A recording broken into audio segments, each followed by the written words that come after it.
Hello everybody, my name is Liz. Welcome to Hidden Harvest. Today we are going to be working out in the garden. We've got some harvesting to do. We've got some plants that need repotting, and I've got to overwinter some peppers. Our first frost is coming, so let's get started. We haven't got very much time to go.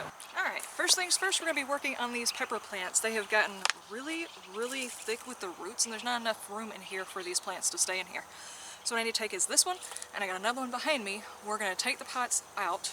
We're going to take the plants out of the pot, and we're going to prune the roots to give them a little bit more growing space. Plus, I kind of need to do a harvest of these so I can make some extract. I'm going to try that out anyway. Let's get started.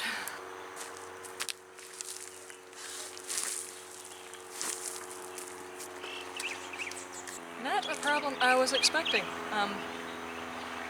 There's an entire ant colony in there.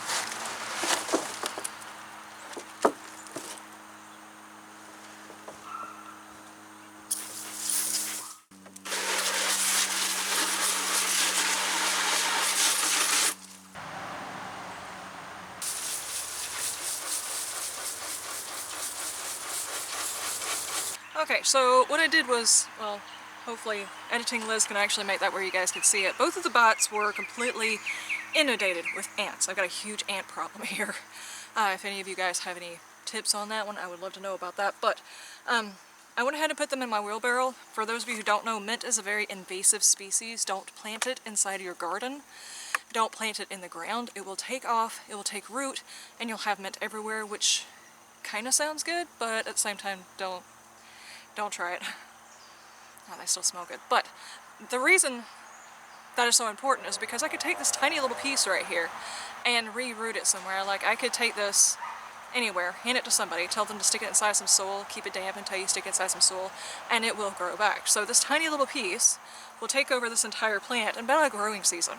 And these things, as far as I know, stay alive during the winter time around here.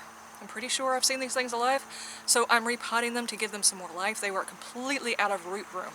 So let's get to that.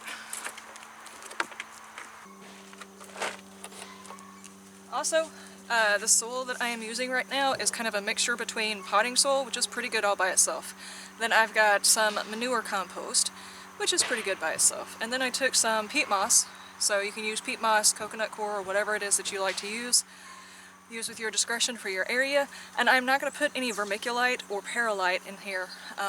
It doesn't need any drainage. It needs to keep the water in because it's going to be very dry, at least for a while. And I have worms castings.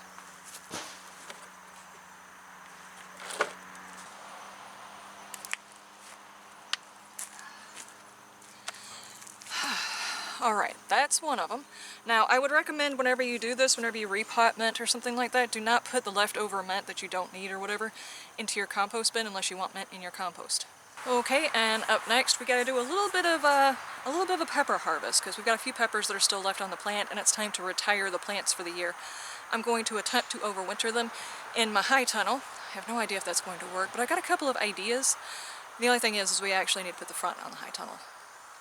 It's a work in progress. First things first, we're gonna have to trim down the peppers. Well, harvest the peppers, trim down the peppers, and then repot them. So let's get to it.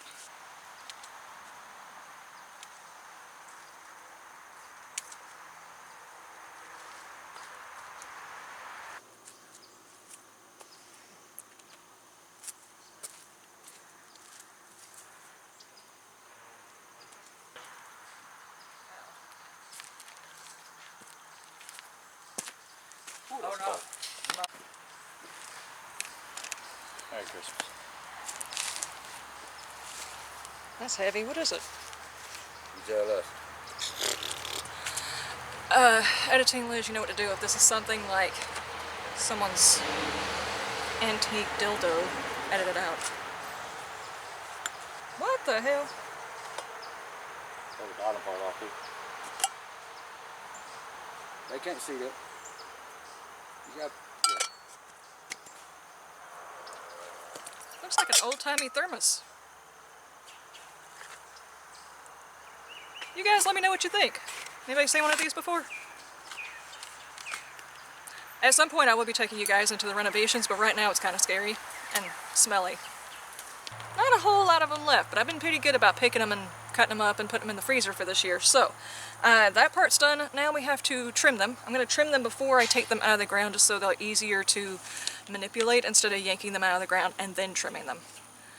I've never tried this before, so if I do it wrong, don't follow my instructions. I'll tell you in the spring on whether or not they survive. Okay. So, oh my god. Back up. You're a little up on me. This is the garden. We're hot. We're sweaty. We're gross. I think this one, I kind of want to cut it below where it's at right now.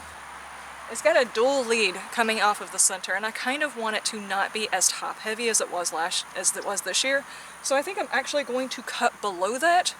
Probably a bad idea, but there are a couple of spots where limbs can grow up next year. We're just going to hope that it survives.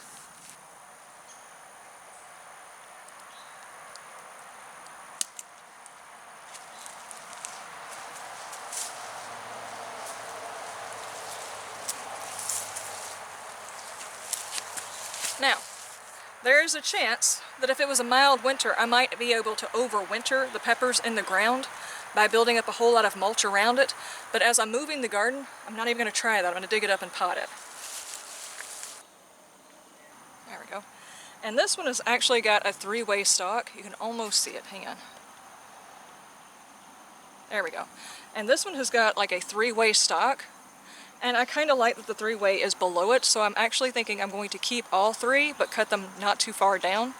The thing to remember is whenever you're doing this, you definitely want to take all of the foliage off the tree. The main thing is to make sure that whenever it goes into its pot, it roots into the pot and goes dormant. At least that's the hope. This one does not look like it's ready to go dormant. The other one looked like it was ready to go dormant. I have no idea how this is going to work. Yet again, disclaimer. Overwinter if you kind of know what you're doing. Sort of.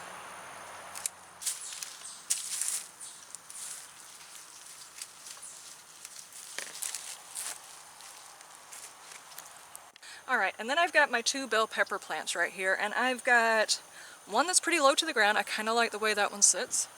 And the other one's got like a triple lead, and I kind of like the way that one is. So I'm not going to do any heavy pruning to the branches on these. I'm just going to cut them, and then we're going to dig them up.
Okay, so what I think I'm going to have to do is probably rinse the roots out.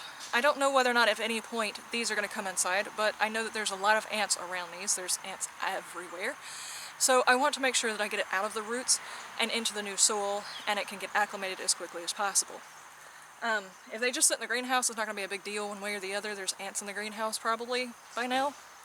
It's been 5 minutes since we've had it, so I'm sure that they are. But just to be on the safe side, let's spray the roots out and then get these things repotted. Alright, it's getting kind of late, guys. I've been out here for a while mixing up soil and cleaning things out, but here is what the root to that plant looks like. I'll be honest with you, I'm surprised it didn't go deeper, But then again, given our soil around here, which is the reason why I'm starting to do raised beds, it's very, very significant, tough clay once you get past the first couple of inches. So, yeah, let's get this thing potted up and hopefully put it to bed for the year.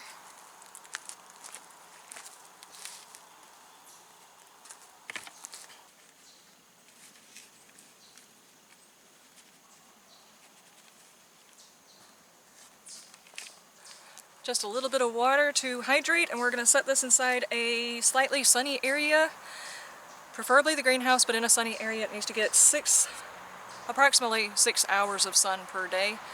And light watering, it doesn't need to sit in its water for a long time. And hopefully next year we'll have a jump start on our peppers.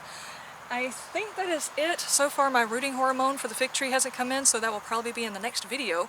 Guys, thank you so much for coming with me on this repotting and putting to sleep some of the garden. More is to come. I will see you guys next time. You have a wonderful day, wonderful night, and you stay shiny. Bye!